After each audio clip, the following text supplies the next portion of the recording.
Em 90 segundos tu não faz nem um miojo, mas eu te ensino as matérias que tu tem até nojo. Então senta aí e começa a quebrar a TP pra ter energia pra tua mente processar e entender que a probabilidade de você ir bem no Enem tá ligada direto aos meus raps também. Então começa com humanas, só sei que nada sei, mas sei que saí da vida e pra história eu entrei. Se o clima esquenta e tua caneta falhou, fica tranquilo, a esfera dela dilatou com calor. Eu sou flúor com oxigênio, dá pra completar, evoluir melhor que o Darwin poderia imaginar se tinha uma pedra no caminho. Pode crer que eu já chutei absoluto no rap. Eu nasci pra ser rei, criei uma sociedade aos modelos de Durkheim. O mecanismo dela própria é que diz pra onde vai minha inspiração. Thomas Edison dizia: é 1% e o restante o trabalho que fazia. Então senta o rabo aí que eu vou te ensinar. Sometimes rap is the best way to learn, rapá. Eu não compreendo, pero não puedo hacer. É só estudar e ouvir as dicas que eu dou pra você. Confere suas respostas e faz tudo com calma. Manda bem na redação, faz do fundo da alma. Esse é o tópico frasal, ainda tem argumentação. E a resposta pra você eu deixei na conclusão. Se tá nervoso, se acalma pra mandar bem. E se liga nos vídeos que eu te preparo pro Enem.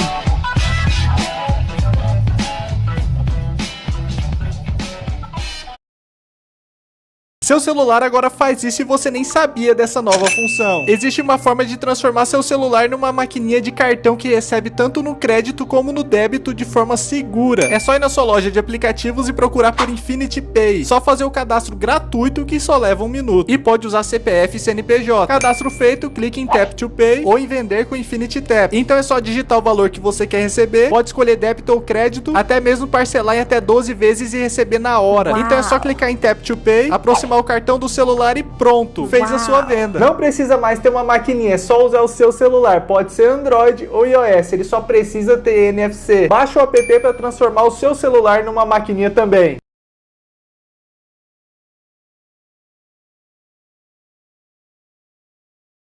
Nossas transições. Então, na nossa última aula de geral, beleza? Que eu falei lá de Império Romano, falei de Grécia, falei de Roma, não sei o quê.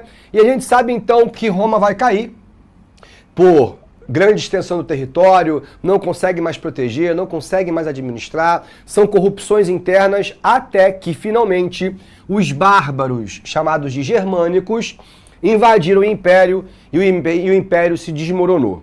Qual foi o ano? O ano de 476, ou seja, no século V. Damos início, então, à chamada Alta Idade Média. Qual é a característica mais importante da Alta Idade Média, pessoal? É a desconstrução desse mundo antigo, dessa antiguidade, ou seja, o poder é centralizado na antiguidade, agora descentraliza. A economia era comercial na antiguidade, agora é feudal. A mão de obra era escrava na antiguidade, agora é servil. A religião era politeísta na antiguidade, agora é católica. E essas transições são muito fundamentais para a gente entender esse período da chamada Alta Idade Média. Mas vamos com calma, tá bom? Roma caiu, inicia a Idade Média, mas pô, não dá para você dormir antigo e acordar medieval, né? Roma caiu, a galera falou, vamos fazer castelo, meu irmão. Não é assim, é um processo. Vamos entender a primeira coisa.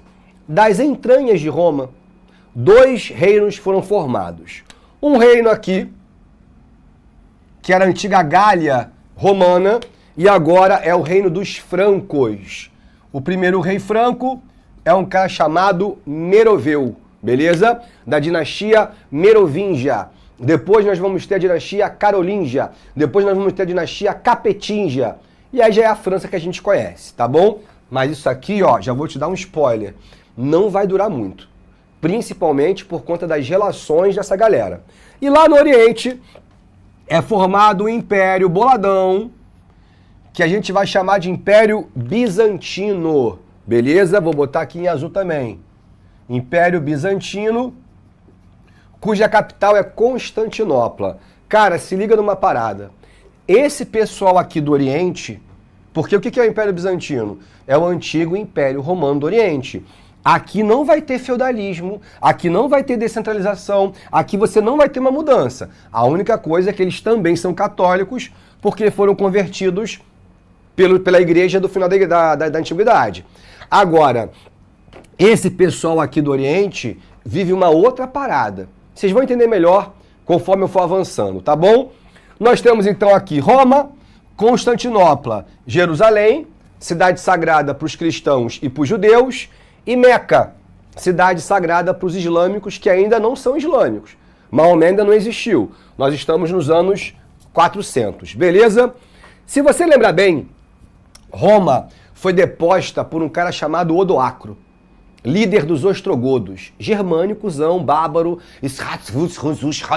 o cara que não tem nada de cristão, não tem nada de nada, é alemãozão, tá? Quem vai libertar Roma da mão desses bárbaros? Tô falando igual romano mesmo para facilitar a vida de vocês, tá? O correto é o termo germânicos. Vamos chamar de bárbaro, beleza? São os bizantinos. Esses caras eram católicos, eles foram lá e libertaram Roma da mão dos bárbaros. Agora eu vou te contar uma coisa muito importante. Muito importante. Esses bizantinos que libertaram Roma não vão ficar com a cidade de Roma, tá bom? A partir de agora, até, irmão, sei lá, até agosto, quando eu falar com você de unificação da Itália, lá em 1870, a gente está em 400, beleza? Roma pertence à Igreja Católica Apostólica Romana. Não tinha Vaticano. Roma inteira era a igreja. Então, a partir de agora, essa cidade é um estado pontifício. A partir de agora, essa cidade é um estado católico. E vai pelo óbvio, galera. Qual é a grande missão da Igreja Católica durante esse período chamado de Idade Média? Qual é o grande objetivo quando a Igreja Católica olha para esse mapa? Para você que me respondeu, conversão, propagação, cristianização, você acertou. O que a Igreja Católica quer nesse momento é converter o máximo de pessoas possíveis, tá bom? O Império Bizantino precisa? Não, já são católicos. A galera aqui da Península Ibérica, a maior parte que está ali também é católica. Agora, o Reino Franco não é. Então é óbvio que a Igreja Católica vai fazer o quê? Vai mandar os seus missionários, pouco a pouco, para tentar ir convertendo o Reino Franco. E eu vou te falar, isso vai dar certo. Especialmente com um cara chamado Clovis. Clovis era ainda um reino merovingio, era o neto do Meroveu, e esse cara era casado com Clotilde. E aí Clotilde tinha uma missão na vida dela, converter Clovis.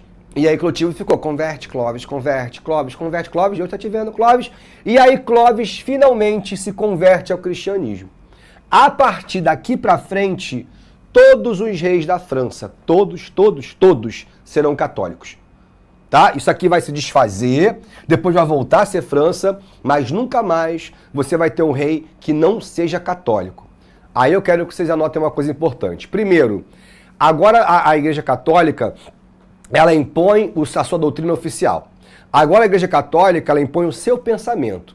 A doutrina oficial da Igreja na Idade Média, deixa eu botar a Idade Média aqui grandão, para vocês ficarem ligados. Idade Média vai de 476 a 1453. Beleza? Século XV, 5 ao 15, 1000 anos. Então, durante a Idade Média, a doutrina oficial da Igreja Católica se chama escolástica. Anota aí.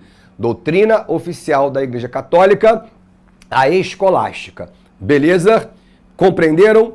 Outra coisa importante. As religiões antecessoras à Igreja Católica, o politeísmo romano, o politeísmo grego, até mesmo o judaísmo, a igreja vai chamar de pagão. Então quem é o pagão? É o não católico de antes. Quando surgirem novas religiões, inclusive o Império Bizantino vai criar uma outra religião mais para frente, aí a igreja chama de herege. Se ligou? Então, nesse momento, a igreja ela começa a colocar essa visão dualizada de mundo. Existe Deus e existe o diabo. Existe o paraíso, existe o inferno. Existe o bem, existe o mal. Existe o certo e existe o errado. Então, se você não estiver de um lado, tu tá do outro.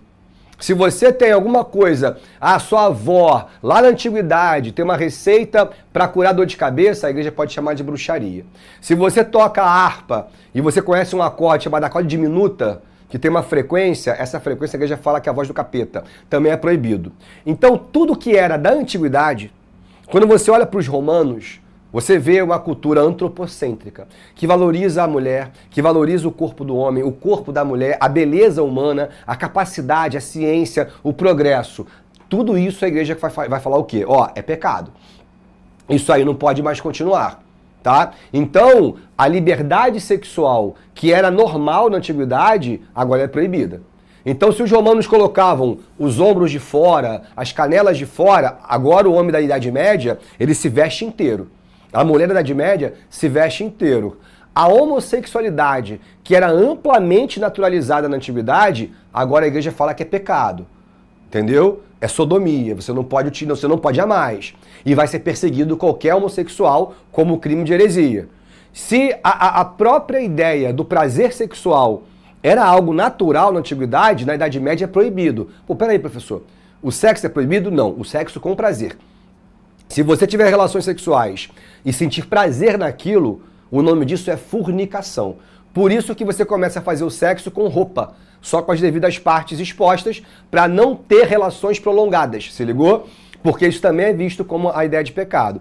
Então a Igreja Católica, ela vai costurando uma doutrina que vai converter não somente essa galera aqui, mas que vai chegar nos bretões, que vai chegar nos saxões, que vai chegar nos germânicos, que vai chegar nos vikings, até que a Igreja Católica vai conseguir a conversão geral.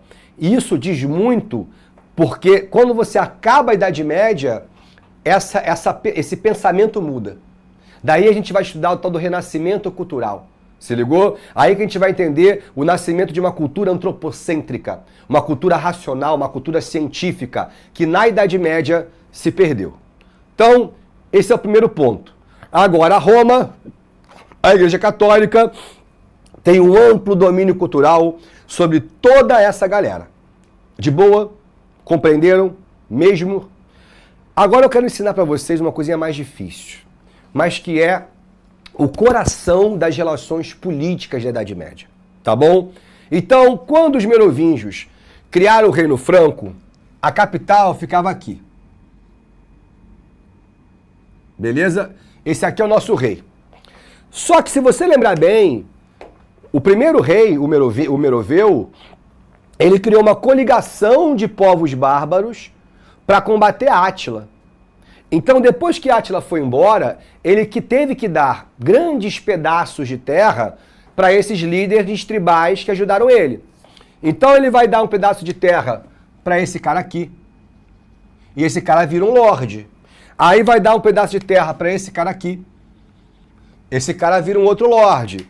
E vai dar um pedaço de terra para esse cara aqui, que vira um outro lorde, beleza?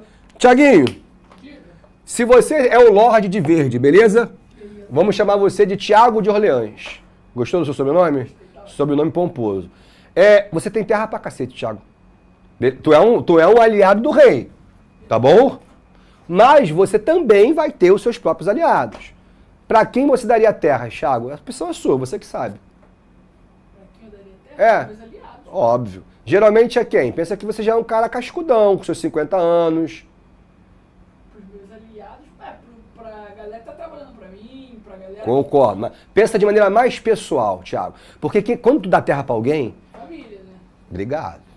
Entendeu a ideia? Começa com a família. Começa com a família. Então, Tiagão tem lá 3 filhos homens. O que você vai fazer? Vai dar essa terra pra esse filho aqui, pra esse aqui e pra esse aqui. Aí tu tem 4 filhas mulheres, Thiago. Não pode. Elas têm que casar, né? É, isso aí, monstrão. Porque não vai dar terra pra mulher, porque é uma sociedade machista, certo? A mulher não é guerreira, aquela coisa toda. Mas o que tu faz? Vai casar com os meus aliados. Isso aí, monstrão. Vai casar com teus aliados. E vai ganhar terra. Sabe o que tá acontecendo aqui? Você tá criando uma casa. Não é uma casinha de madeira, tá, gente? É uma dinastia. Dinastia de Orleans, no qual o Tiago é o grande lorde. E aí a galera de roxo vai fazer a mesma coisa.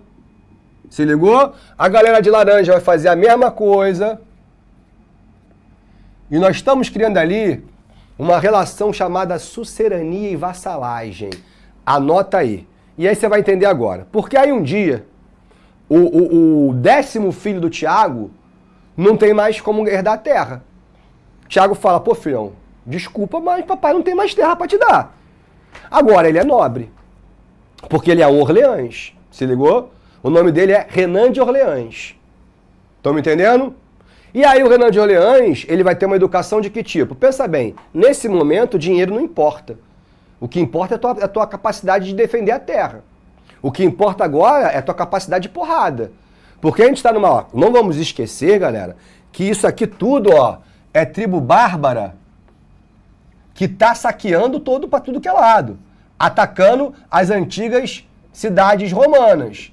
E, obviamente, se deixar, eles vão entrar no Reino Franco.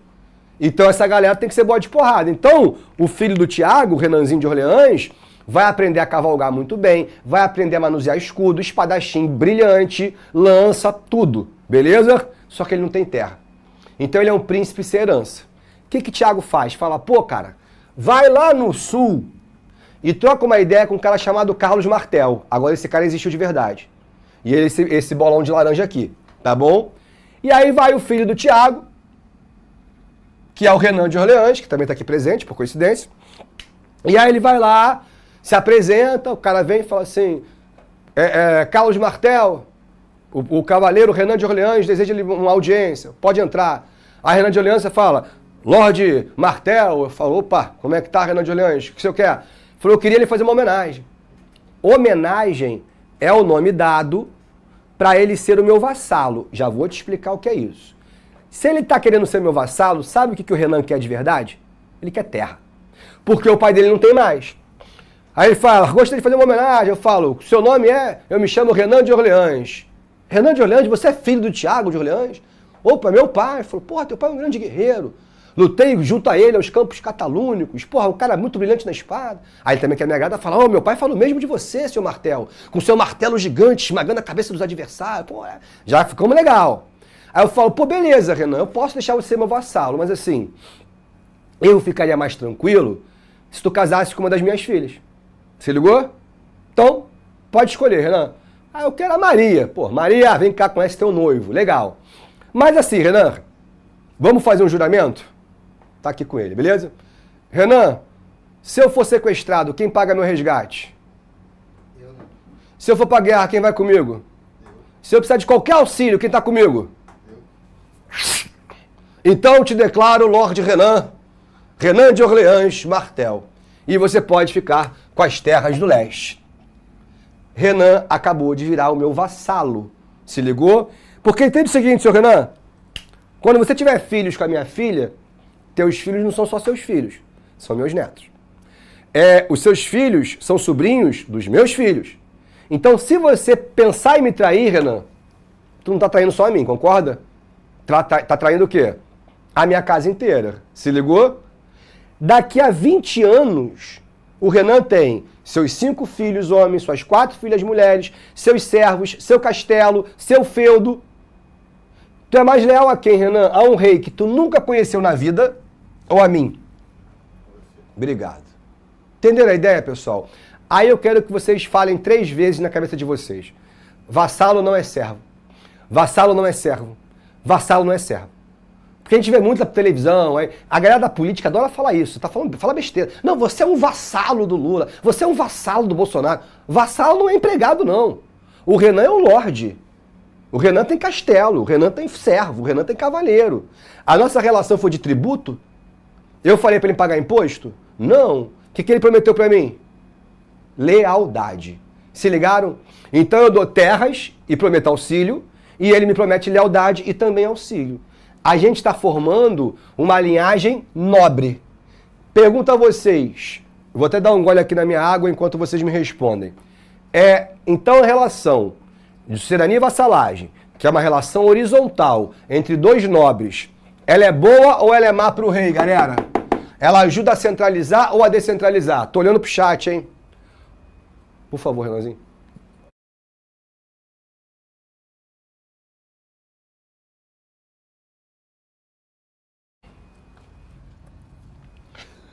Tô esperando. Estão com medinho? Vamos lá, até em latim a galera tá falando. Agora responder minha pergunta, não vem não, hein? A sucedania e vassalagem é boa ou ruim pro rei? Descentraliza, descentraliza. É má, é ruim. Boa, galera. Muito bom, excelente. Vocês entenderam. Então, vocês têm uma idade antiga, onde o poder é centralizado no imperador, e quem fosse contra morria, e agora você tem uma relação de descentralização. Entenderam a ideia? Essa relação de sucedania e vassalagem, ela complica o rei, porque esses vassalos são muito mais leais a mim do que os seus próprios reis. E agora eu vou te contar uma história, de novo, uma história real. Vamos lembrar? Esse cara aqui é Carlos Martel, beleza? Um gigante de 1,90 m. Lá em Meca, em 632, ou seja, estamos aqui mais ou menos, ó, no século 7, morre um cara chamado Maomé. Quando Maomé morre, ele deixa uma ideia muito perigosa, chamada Jihad, a Guerra Santa. E a Guerra Santa diz o seguinte: converta pelo bem ou pelo mal. Se ligou? E a partir dali começa uma grande expansão do mundo árabe. Esses caras são árabes islâmicos. Galera, nem todo árabe é islâmico, beleza? Eu posso ser islâmico? Eu posso. Eu posso ser árabe? Não. Eu sou latino-americano e acabou. Show? Mas esses caras de verde são árabes muçulmanos. Estão lá até hoje. Na Península Arábica, no Egito, na Tunísia, na Líbia, na Argélia e no Marrocos. Estão me vendo aqui? Estão acompanhando aqui? Eles vão parar por aí? Não. Eles vão subir para a Península Ibérica. E eu vou falar para vocês, vão ficar aqui, ó, mais de 500 anos. Vão parar por aí? Claro que não. Vão subir para atacar o Reino Franco. Beleza? Aí que vem quem? Carlos Martel. E quem vai comigo para essa guerra? Agora é para vocês aí. Hein, Thiago? Quem vai comigo nessa guerra aqui? Renan, aí, viu? Meu filho, porra. É, ele que prometeu, não foi? Então, ó, Carlos Martel, junto com Renan, descem a porrada nos muçulmanos. E esses caras nunca mais vão passar da Península Ibérica. Pessoal, quem é o herói do Reino Franco? É o rei que não fez nada? Ou é o Carlos Martel, com seu 1,90 m, que esmagou a cabeça dos muçulmanos, que aqui nós chamamos de mouros, hein? Foi Carlos Martel. Então, Carlos Martel, que virou um grande herói do Reino Franco, começa a pensar: eu vou ser só um sucerano? Eu vou ser só um lorde de terra? Ou eu posso ser rei? Se ligaram? Então ele começa a articular uma tomada do poder. Não vai ser ele que vai concluir. Vai ser o seu filho, chamado Pepino o Breve. Tinha esse nome porque ele acabava cedo. Então levou, opa, acabou. Breve, ele era baixinho. Ele tinha algum problema de crescimento. Mas o baixinho era brabo, casca grossa. Ele derruba o último rei merovíngio, chamado Childerico III, e depois ele assume o trono como o primeiro rei carolíngio. Beleza? Não fiquem tão preocupados, galera, com essa ideia de carolíngio, merovíngio. Não é importante. O que você tem que se ligar agora? O mais importante que eu te falei. Primeiro, a doutrina oficial da Igreja Escolástica e esse domínio católico. Segundo, entender a relação de sucerania e vassalagem. Isso é muito importante, tá bom? Muito mais importante do que Pepino Breve foi um cara chamado Carlos Magno. Pepino, tadinho, tu vê? Ele era baixinho, mas os dois filhos dele eram gigantes. Carlomano e Carlos Magno. Saíram na porrada, Carlos Magno vence o irmão e assume o poder. Carlos Magno foi o único rei da Idade Média, o único, que centralizou o poder. Ele expandiu as fronteiras para muito mais do que vocês estão vendo aqui, mais ou menos toda essa região aqui. Não vai para a Península Ibérica. Vai criar unidades de fronteira, vai criar leis, vai criar impostos, vai criar moeda. Meu irmão, o cara foi muito brabo.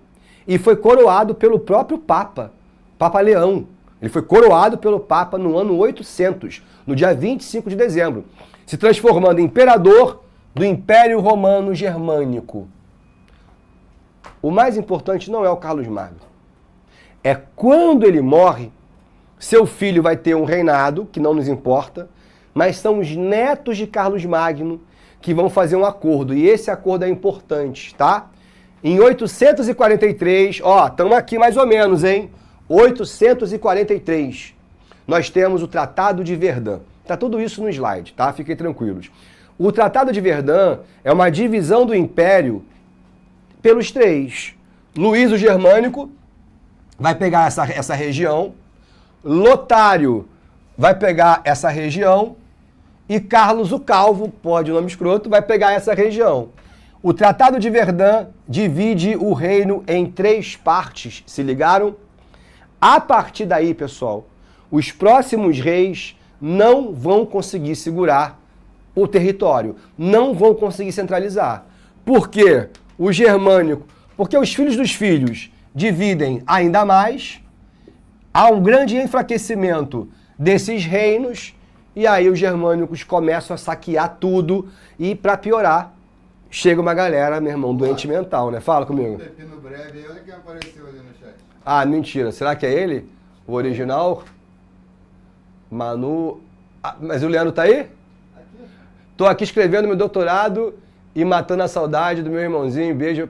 Cara, olha só, eu ia até falar, eu ia fazer essa homenagem, né? São 10 anos falando que o Leandrinho, não sei se vocês sabem, o Leandrinho é descendente direto dos carolíngios e há quem diga que ele é a própria ressurreição de Pepino Breve. Ele gosta de falar que ele é do meu tamanho, mas ele usa tênis alto e fica na ponta do pé. Mas, irmão, ó, será que você vai me dar a graça no carnaval ou você vai ficar escrevendo doutorado até o ano que vem? Porque tá difícil, beleza?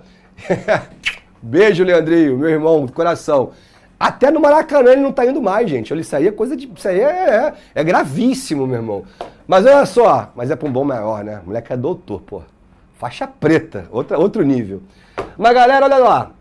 Então, o que eu quero que vocês entendam é o seguinte, agora sério. Nesse momento, aonde... Ah, o que eu ia falar? Até os vikings chegaram, cara. Galera mais casca-grossa de todas. Vão chegar primeiro invadindo a Grã-Bretanha, depois também vão invadir o Reino Franco. Então, nesse momento, é que as relações de sobrevivência vão ficar cada vez mais importantes. Se ligou? Então, cara, a galera começa a fugir das cidades e começa a ir para as fazendas. Agora, pensa bem, Tiaguinho, se tu é um fazendeiro no meio desse caos, beleza? Tu não tem para onde ir, irmão. Não adianta fugir para América que você não sabe que existe. O que tu faz para proteger tua fazenda?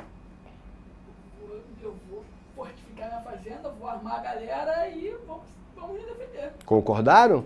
Primeira coisa é fortificar. Com o quê? Primeira coisa que a gente faz para proteger a casa? Pô, um fortezão alto. Muralha, meu irmão. Torre pra caramba, fosso, concorda?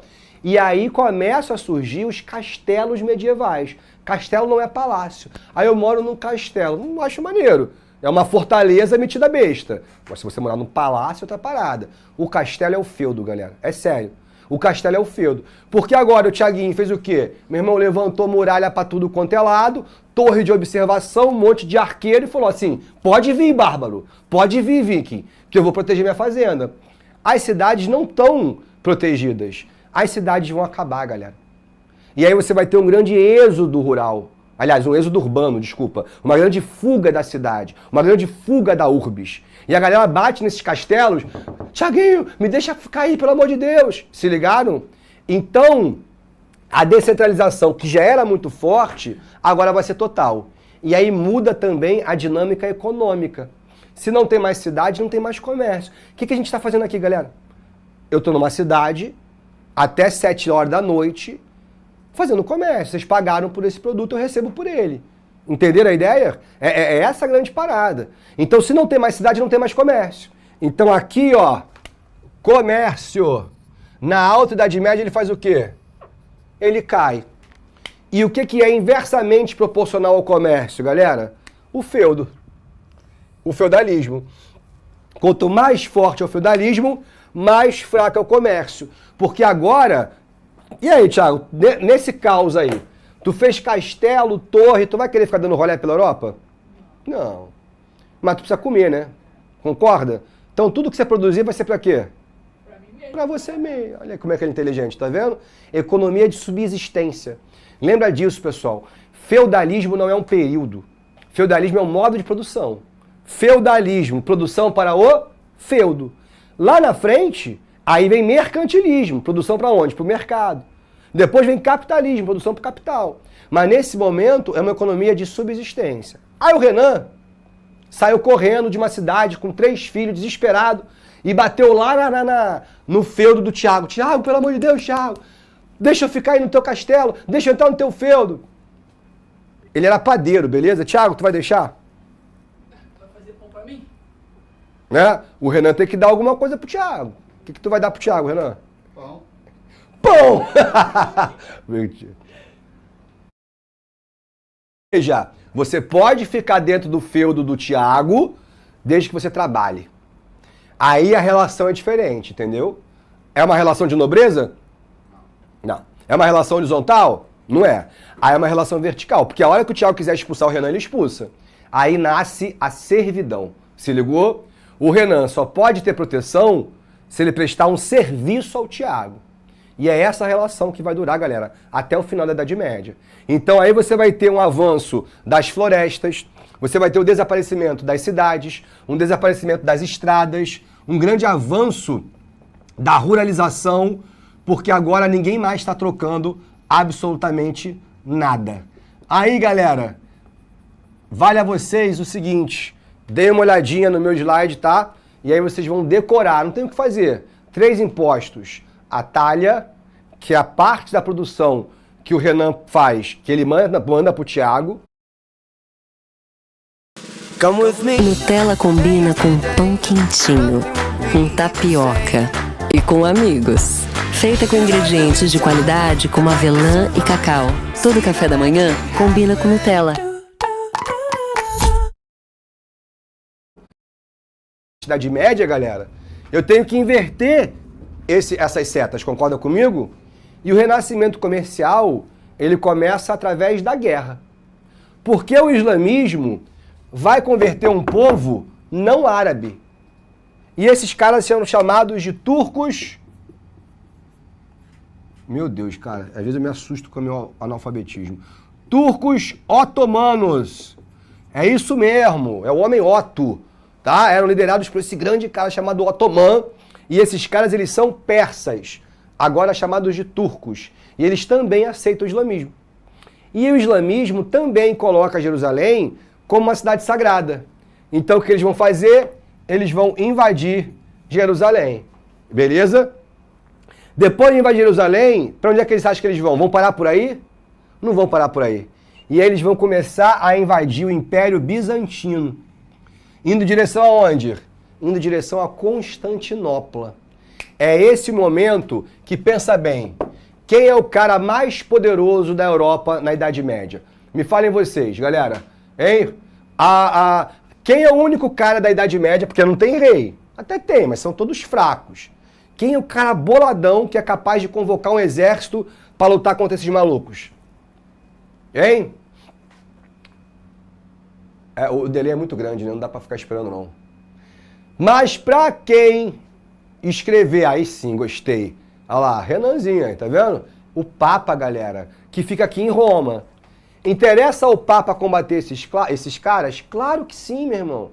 O Papa defende o cristianismo. Jesus nasceu e morreu em Jerusalém. Tu vai deixar Jerusalém na mão dos muçulmanos? Claro que não. Você vai deixar eles chegarem em Constantinopla? Claro que não. Eles já estão aqui, ó, na Península Ibérica. Se eles chegam no Império Bizantino, o que está acontecendo com Roma? Ela vai cair. Então o Papa Urbano II, em 1096, ele vai falar: você que foi bandido, torne-se hoje um soldado de Deus. Venha buscar a redenção. Lute pela cruz. E assim nascem as cruzadas. Expedições militares em nome de Deus que vão lá para o Oriente combater os muçulmanos. Aí eu vou te contar uma historinha. Quando os grandes nobres, Godofredo de Bulhões, Balduíno, Leopoldo, Raimundo de Toulouse, Raimundo é nome de nobre, tá, gente? Acho que é só, né? Quando esses caras passam em Constantinopla, eles se sentiram mal. Porque eles viram uma civilização muito superior. Eles achavam que eles eram os boladões, vivendo nos seus castelos de 12 quartos. que não tem saneamento básico, cheio de cocô, não tem conhecimento de pólvora, não tem conhecimento de ciência, são todos analfabetos. Quando eles passam em Constantinopla, palácio, vitral, roupa de seda, biblioteca, praça, hipódromo, eles falaram, cara, a gente é um bosta. A gente chama os caras daqui de bárbaro, os vikings de selvagem, mas olha esses caras aqui. Porque aqui nunca teve feudalismo. Porque aqui nunca teve descentralização. Entenderam a ideia? Aqui eles mantiveram aquela cultura antropocêntrica dos romanos. Isso é importante. Galera, são 10 cruzadas, 8 cruzadas oficiais e 2 não oficiais. E quanto mais as cruzadas estão acontecendo, mais a Europa está se acostumando a ver, como é que se fala? Produtos orientais. Cerâmica, seda, mas principalmente as especiarias. Cravo, canela, açafrão, alecrim e principalmente o sal, para conservar os alimentos. Renan, você consegue botar só o horário ali? Porque senão eu perco a noção do tempo. Obrigado, filho. Então, galera, toda vez que o europeu volta do Oriente, nas cruzadas, ele não volta só com cabeça de muçulmano. Ele volta também com produtos orientais. Se ligou? E aí coincide desse seu período mais pacífico. A partir aqui, ó, dos anos 1000, 1100. Porque agora todo mundo foi cristianizado e não tem mais cidade para os bárbaros atacarem. Então os bárbaros também sedentarizaram, os bárbaros também criaram seus castelos, os bárbaros também viraram senhores feudais. E aí você tem avanços agrícolas, rodízio de terra, arado de ferro, começa a gerar excedente. O que a pessoa faz com excedente? Tu tem, 5 celulares, Thiaguinho, você vai ficar com 5 celulares? Você vai vender, pô. Se ligaram? Então, como é que você organiza essa venda? Criando locais provisórios de comércio. É o surgimento das feiras. As mais importantes ficavam aqui. Em Flanders, essa região aqui, ó, atualmente Bélgica, terra de um infeliz chamado Andrés Pereira, e Champagne, região aqui da França, aonde nasceu o espumante. Lá. Agora só bebe champanhe se for lá. Se você não bebe lá, é espumante. Então, você começa a perceber aqui o que, galera? Um renascimento do comércio. Beleza? Agora, quando esse pessoal aqui, os venezianos e os genoveses, se especializarem em comércio de especiarias, aí o comércio não para nunca mais. Porque eles vão, acompanha comigo, ó, vão lá em Constantinopla, vão comprar as especiarias e vão vender aqui. Mas até chegar aqui, eles vendem na Grécia, eles vendem em Roma, em Barcelona, em Lisboa, em Porto, até chegar em Champagne e Flanders. Então aqui a gente vê um renascimento comercial de verdade. Essas feiras crescem, até o momento que ela não tem uma... Porra, imagina, não é mais provisória. E tem uma feira com 50 mil pessoas. Isso é feira, gente? Nem de Acari, pô. Então, elas começam a virar o quê? Cidade. Agora, Thiaguinho, você é o dono dessa cidade. Tu vai deixar ela exposta? Não. Também não. Thiaguinho não é bobo. Tem um monte de bandido ainda, irmão. Porra, porrada de vascaíno ali solto, de bobeira. Então tu vai fazer o quê, Thiaguinho? Vou botar uma guarda. Guarda. Pode fazer a mesma coisa que tu fez com a tua fazenda? Vou fortificar. Fortificar. Então eu vou te falar o seguinte. Essas cidades medievais que nascem agora, elas ganham um nome. São chamadas de burgos. Se ligou? Nasce a classe que vai vencer a história, que é a burguesia. São comerciantes da cidade. Aí tem uma questão do Enem que pedia assim, qual é a semelhança de um feudo para um burgo? Tiaguinho já te respondeu. Muralha. Só que, pô, o Enem não vai colocar muro, né? Aí ele colocou assim, manutenção de unidades de proteção. Olha que sofisticado. Não é isso? Manutenção de unidades de proteção. Então o que é isso? Unidade de proteção. Muralha, forte, fosso. Entenderam? Aí, geralmente, a galera já bota o gráfico do feudalismo descendo. Mas o feudo tá mal? O feudo tá tendo excedente de produção? excedente de mão de obra, inovação agrícola. Então, galera, o feudalismo aqui, ó, nos anos 1100, 1200, está de boa. O que vai despencar o feudalismo para sempre é o século XIV. Esse aqui é o século mais dark side de todos. É quando a Europa vê chegar os 4 cavaleiros do Apocalipse.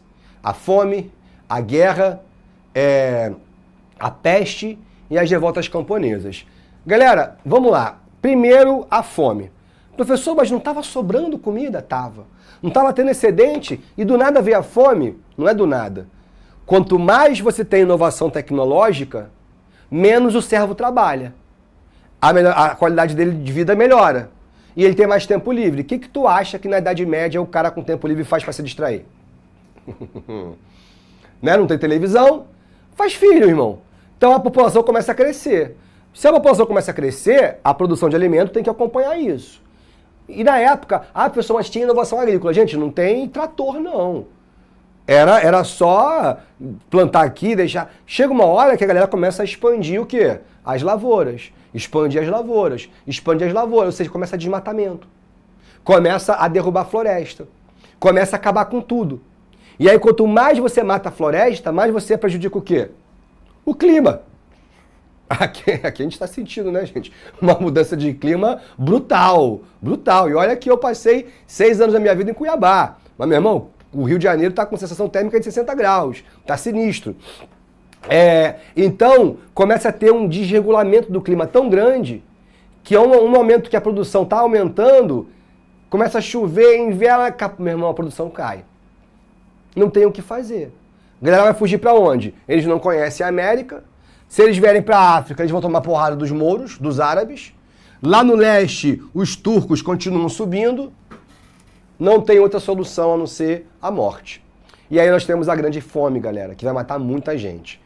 Para piorar, essa circulação comercial, esses burgos, essas cidades, têm trocas comerciais o tempo inteiro e trocas de pessoas o tempo inteiro. Então, um cara que foi contaminado aqui em Constantinopla, ele vai contaminando Roma, Barcelona, Porto, Lisboa, Champagne, Flandres. E essa recontaminação é a tal da peste bubônica. Uma peste que vai matar metade da Europa, metade. A gente falava antigamente de 1/3. Hoje, os historiadores falam que foi, na verdade, 2/3. Então, mais da metade, papo de 60% da Europa, acabou. Presta atenção no que eu vou falar. É o século mais mortal em proporção da história do continente.